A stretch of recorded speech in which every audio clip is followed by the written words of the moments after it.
বাঁকুড়ার রাজনৈতিক ময়দানে বড় আপডেট।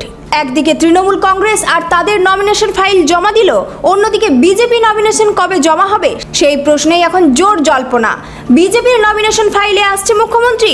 এই বিষয়ে আজ এক বিশেষ সাংবাদিক বৈঠকে মুখ খুললেন বাঁকুড়া জেলা বিজেপি সভাপতি প্রসেনজিৎ চ্যাটার্জি।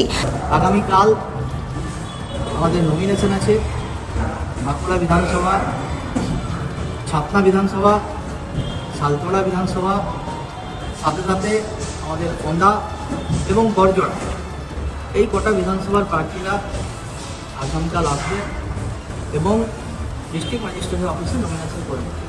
তার জন্য আমরা লালবাজার থেকে একটা র্যালি করে ডিস্ট্রিক্ট ম্যাজিস্ট্রেটের অফিসে যাব এবং তামলিবাঁধে একটা সভা হবে। তো এই জন্য আমাদের কেন্দ্রীয় নেতৃত্ব থেকে মধ্যপ্রদেশের মুখ্যমন্ত্রী সম্মানীয় ডাক্তার মোহন যাদবজি উনি আমাদের বাঁকুড়া জেলাতে আসছেন।